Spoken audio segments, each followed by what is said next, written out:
పూరా local. Welcome to పూరా local. నేను మీ రామలక్ష్మి. ఈరోజు వార్తాపత్రికలోని ప్రధాన అంశాలు కనుక మనం గమనిస్తే మొదటగా ఈనాడు చూద్దాం. ఉద్వాసనపై ఉద్రిక్తత, నేరాభియోగాలున్న నేతలు తొలగింపునకు లోక్సభలో బిల్లులు. ఆ ప్రతిపాదనలు రాజ్యాంగ విరుద్ధమైన విపక్షం ప్రభుత్వాలను అస్థిరపరుస్తాయన్న ఆందోళన.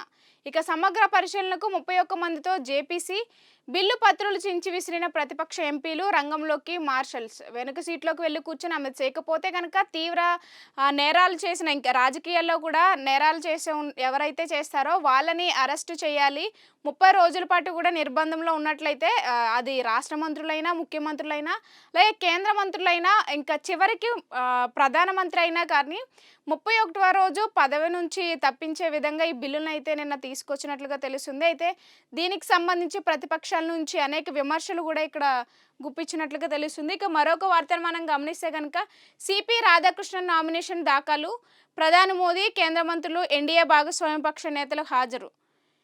ఇక మరొక అప్డేట్, ఉపరాష్ట్రపతి, న్యాయమూర్తి లాంటి వారే రాజకీయాలను అతీతంగా వ్యవహరించాలి. ఈనాడు ఈటీవీతో ప్రతిపక్షాల అభ్యర్థి జస్టిస్ సుదర్శన్ రెడ్డి. ఇక మరొక వార్తను చూసుకుంటే కనుక సిపి రాధాకృష్ణ నామినేషన్ దాఖలు. ప్రధాని మోదీ, కేంద్ర మంత్రులు, ఎన్డీఏ భాగస్వామ్య పక్ష నేతలు హాజరు. ఇక దీనికి సంబంధించి మరొక వార్త, ఉపరాష్ట్రపతి, న్యాయమూర్తి లాంటి వారే రాజకీయాలకు అతీతంగా వ్యవహరించాలి. ఇండియా కూటమి ఉపరాష్ట్రపతి అభ్యర్థి జస్టిస్ బి సుదర్శన్ రెడ్డికి పుష్పగుచ్చం అందిస్తున్న కాంగ్రెస్ అధ్యక్షుడు ఖర్గే. చిత్రంలో తిరుచి శివ, రామ్ గోపాల్ యాదవ్, శరద్ పవార్, రాహుల్ గాంధీ, సోనియా గాంధీ కనిపిస్తున్నారు. ఇక మరొక వార్తను మనం ఈరోజు చూసుకుంటే ముఖ్యంగా అభివృద్ధిని అడ్డుకునే వాళ్ళు రాష్ట్రానికి శత్రువులే. ఇకపోతే ప్రపంచ వేదికగా ఫ్యూచర్ సిటీ రూపుదిద్దాలి. మూసీ ప్రక్షాళనను అడ్డుకోవడం దుర్మార్గం. ముఖ్యమంత్రి రేవంత్ రెడ్డి. ఇకపోతే కనుక గచ్చిబౌలిలోని ఇంటిగ్రేటెడ్ సబ్ రిజిస్ట్రేషన్ కార్యాలయంలో శంకుస్థాపన శిలాఫలకాన్ని ఆవిష్కరించినప్పుడు ముఖ్యమంత్రి మాట్లాడిన మాటలు అయితే కనుక ఇక్కడ తెలుస్తున్నాయి. ఇక మరొక అప్డేట్ చూస్తే కనుక 10 మంది ఎమ్మెల్యేలకు నోటీసులు. పార్టీ ఫిరాయింపుల కేసులో స్పీకర్ నిర్ణయం. సుప్రీంకోర్టు ఆదేశాల నేపథ్యంలో 10 మంది ఎమ్మెల్యేలకు నోటీసులు జారీ చేయాలని స్పీకర్ నిర్ణయం తీసుకున్నట్లు తెలిసింది. అయితే న్యాయ సలహా అనంతరమే ఈ నిర్ణయం తీసుకున్నట్లు సమాచారం. బారాసాకు చెందిన 10 మంది ఎమ్మెల్యేలు కాంగ్రెస్లోకి చేరాలని, ఫిరాయింపుల నిరోధక చట్టం కింద వారిని అనర్హులుగా ప్రకటించాలని చెప్పేసి ఈ యొక్క కేసును అయితే కనుక వేసినట్టుగా తెలుస్తుంది. ఇక మరొక వార్తను చూస్తే ఢిల్లీ సీఎంపై దాడి. ఫిర్యాదుదారు ముసుగులో వచ్చి చెంపదెబ్బ. రేఖా గుప్తకు గాయాలు.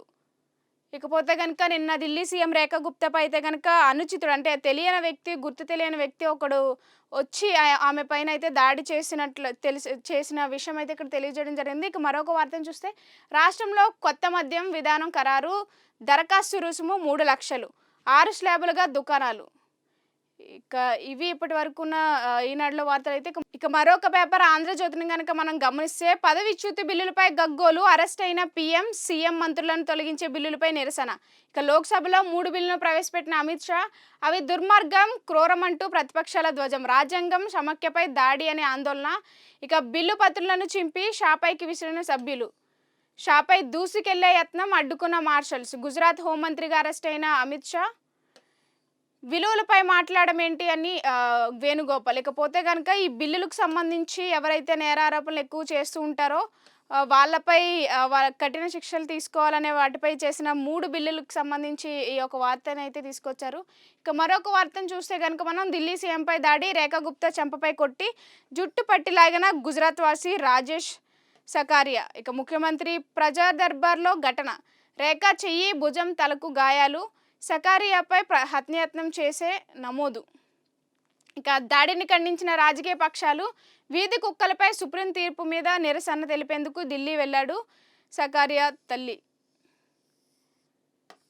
ఇక మరొక వార్తను మనం చూసుకుంటే అందరి వాడిని, ఏ పార్టీకి చెందిన వ్యక్తిని కాదు. ఉపరాష్ట్రపతి పదవి రాజకీయాలకు అతీతం.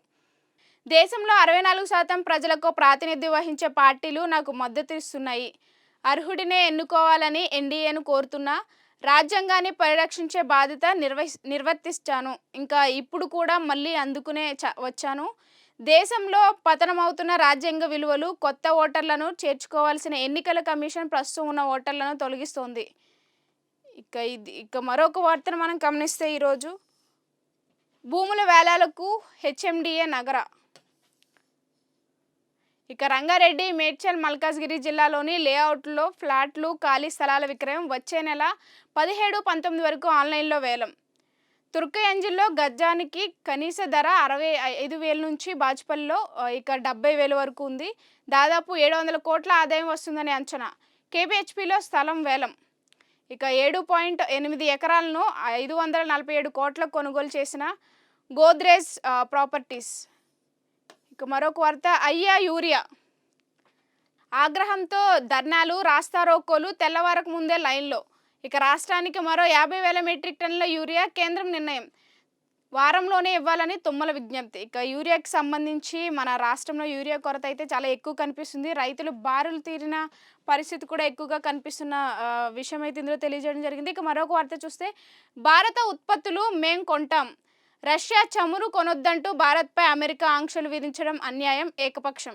ఈ ఏడాది చివరిలో మోదీ పుతిన్ భేటీ. భారత్తో రష్యా ఎంబసీ అధికారి రోమన్ బబుస్కిన్. ఇక భారత్కు చమురుపై 5% రాయితీ ఇస్తాం. రష్యా వాణిజ్య ప్రతినిధి ఈవ్జెనీ వెల్లడి. రష్యా ఉక్రెయిన్ యుద్ధాన్ని ఆపేందుకు భారత్పై సుంకాలు, వైట్ హౌస్ సెక్రటరీ. ఇక మరొక వార్త చూస్తే, నాడు హైటెక్ సిటీలా నేడు మూసీ ప్రక్షాళనను వ్యతిరేకిస్తున్నారు.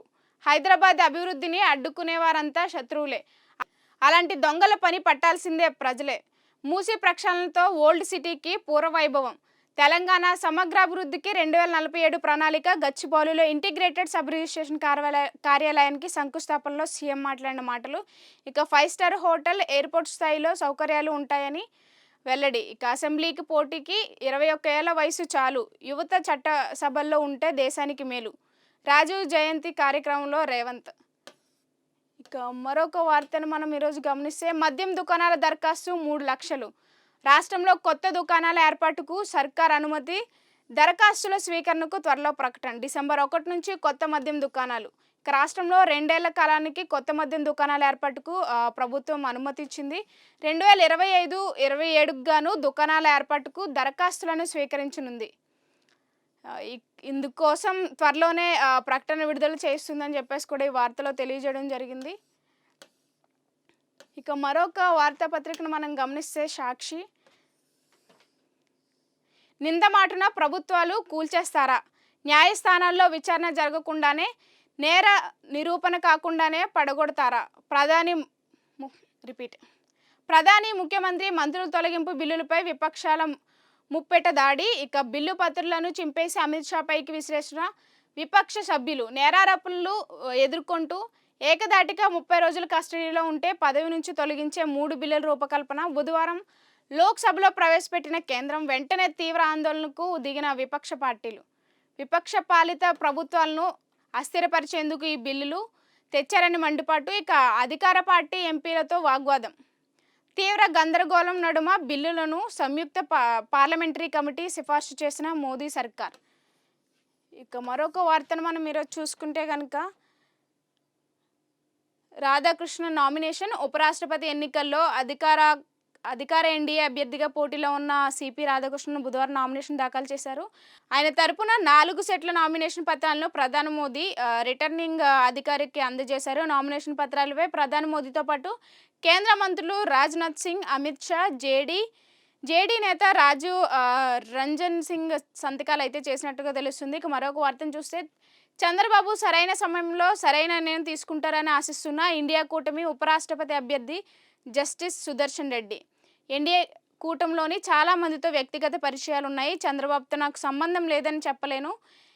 ఎన్టీఆర్, చంద్రబాబు మధ్య న్యాయ పోరాటంలో తీర్పునిచ్చిన వారిలో నేను ఒకరిని. ప్రధాని మోదీ విపక్షాలను అడిగినట్టే నేను ఎన్డీఏ సభ్యులు మద్దతు కోరుతా. సభ్యుల సమక్షంను పక్కన పెడితే ఇండియా కూటమికే ప్రజాబలం ఎక్కువ ఉంది. నా ఎంపికలో సీఎం రేవంత్ రెడ్డి పాత్ర ఉంది. ఖర్గే కూడా ఫోన్ చేశారు అని చెప్పేసి ఈయన మాట్లాడడం జరిగింది. ఇక మరొక వార్తను చూస్తే, మూసీలో గోదావరిని పారిస్తాం. సుందరీకరణతో మూసీ పరివాహకంలో రాత్రి వ్యాపారాలు. ఇక తెలంగాణ సమగ్రాభివృద్ధికి 2047 ప్రణాళిక సిద్ధం. అంతర్జాతీయ స్థాయిలో ఇంటిగ్రేటెడ్ సబ్ రిజిస్ట్రేషన్ ఆఫీస్. ఇక ముఖ్యమంత్రి రేవంత్ రెడ్డి వెల్లడి. గచ్చిబౌలిలో ఇంటిగ్రేటెడ్ సబ్ రిజిస్ట్రేషన్ ఆఫీస్కు శంకుస్థాపన చేశారు. ఇక ఫీజు రీఎంబర్స్మెంట్కు కోత. నిబంధనల మార్పు దిశగా సర్కార్ అడుగులు. 50% సబ్జెక్టులు పాస్ అవ్వాలి, 75% హాజరు ఉండాలి. ప్రధాన సబ్జెక్టుల్లో 60% మార్కులు రావాలి. కొత్త నిబంధనలు వస్తే సగం మందికి కత్తెర. మరొక వార్తను చూసుకుంటే పోరుబాటలో గ్రామ కార్యదర్శులు స్థానిక సంస్థల ఎన్నికల ప్రచారం నేపథ్యంలో తమ సమస్యల పరిష్కారానికి ప్రభుత్వంపై ఒత్తిడి పెంచేలా ప్రణాళికలు చేస్తున్నట్లుగా తెలుస్తుంది. మరొక వార్తను చూసుకుంటే మనం మద్యం దుకాణాల దరఖాస్తు ఫీజు 3 లక్షలు. నూతన మద్యం పాలసీ ప్రకటించిన ప్రభుత్వం 2 లక్షలుగా ఉన్న నాన్ రిఫండబుల్ ఫీజును మరో 1 లక్ష పెంచిన సర్కార్. వచ్చే డిసెంబర్ 1 నుంచి 2027 నవంబర్ 30 వరకు 2 ఏళ్ల కాలానికే లైసెన్స్.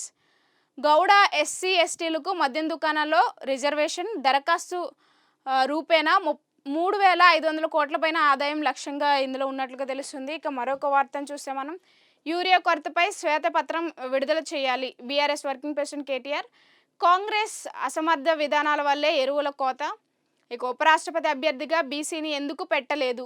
అభ్యర్థి రేవంత్ ప్రతిపాదించిన వ్యక్తి అయితే వ్యతిరేకించాల్సిందే. సెప్టెంబర్ 9 లోపు యూరియా ఇప్పించే పార్టీ అభ్యర్థికే మద్దతు. మరొక వార్తను చూస్తే సిబ్బంది లేక మందులు రాక ప్రభుత్వ పశు వైద్యశాలలో మూగవ రోదులు. నామమాత్రంగా నిధులు, అందులోనూ కోత. కాగితాలకే పరిమితమైన 3 నెలలకోసారి సరఫరా, పంపిణీ కాని యాంటీబయోటిక్స్, ఇతర ముఖ్యమైన మందులు. పలుచోట్ల నట్టల నివారణ మందులు సైతం ప్రైవేట్లోనే కొనుగోలు. ఆర్థిక ఇబ్బందుల్లో పశు పోషకాలు అని చెప్పేసి ఇది ఒక వార్త రావడం జరిగింది. మరొక అప్డేట్ మనం చూస్తే కనుక టీడీపీ ఎమ్మెల్యే 2 రోజుల్లో క్షమాపణ చెప్పాలి. ఎమ్మెల్యేను టీడీపీ నుంచి సస్పెండ్ చేయాలి. చలో అనంతపురం నిర్వహించి ఎమ్మెల్యే ఇల్లు ముట్టడిస్తాం. టీడీపీ అంటే మహిళలను ఎంతో గౌరవించే పార్టీ అని గొప్పగా చెప్పుకునే నేతలు ఆయన్ను నిలదీయాలి. ఎమ్మెల్యే వెనుక ఎన్టీఆర్ స్థాపించిన టీడీపీ లేకపోతే మా సత్తా చూపించే వాళ్ళం. జూనియర్ ఎన్టీఆర్ అభిమానుల హెచ్చరిక. ఏపీలో ప్రెస్ మీట్ పెట్టుకునే పరిస్థితే లేదని చెప్పేసి ఇక్కడ అంటున్నారు. ఎన్టీఆర్పై ఎలా అయితే టీడీపీకి సంబంధించిన ఒక ఎమ్మెల్యే అనుచిత వ్యాఖ్యలు చేశారో సో దానికి సంబంధించి వాళ్ళ యొక్క అభిమానులు అయితే కనుక ఇక్కడ స్పందిస్తున్న పరిస్థితి. మరొక వార్త చూసుకుంటే డాక్టర్ ఏఐ మీ హెల్త్ కోచ్. గూగుల్ గూటీ నుంచి వచ్చిన జెమినై నిత్య నూతనంగా అప్డేట్ అవుతుంది. ఇప్పుడు కొత్తగా పర్సనల్ హెల్త్ లాంగ్వేజ్ మోడల్ అనే ఒక ఏఐ సిస్టమ్ని అప్డేట్ చేసుకుందని చెప్పేసి కూడా అంటున్నారు. మరొక వార్తను చూసుకుంటే మా మరణాలకు బాధ్యులు ఎవరు? కేబుల్ వైర్ల కారణంగా ప్రజల ప్రాణాలు పోతున్నాయి. ఒకరు కాదు, ఇద్దరు కాదు, 5గురు అన్యాయంగా దుర్మరణం చెందారు. అందుకు బాధ్యులు ఎవరో చెప్పండి అంటూ హైకోర్టు ఆగ్రహం వ్యక్తం చేసింది. మరొక వార్త ఇందులో చూసుకుంటే కనుక ప్రశ్నార్థకంగా ఓటు హక్కు. రాజ్యాంగం కల్పించిన ప్రాథమిక హక్కు అయిన ఓటు హక్కు బీజేపీ పాలనలో ప్రమాదంగా పడిందని సిపిఐ జాతీయ ప్రధాన కార్యదర్శి డి రాజా ఆందోళన వ్యక్తం చేశారు. పౌరుల ఓటు హక్కును కాపాడడంలో ఈసీ విఫలమైందని చెప్పేసి ఈయన మాట్లాడడం అయితే జరిగింది. సో ఇవి ఈ రోజుటి వార్తాపత్రికలోని ప్రధాన అంశాలు. అయితే మరిన్ని అప్డేట్స్ కోసం చూస్తూనే ఉండండి పూరా లోకల్.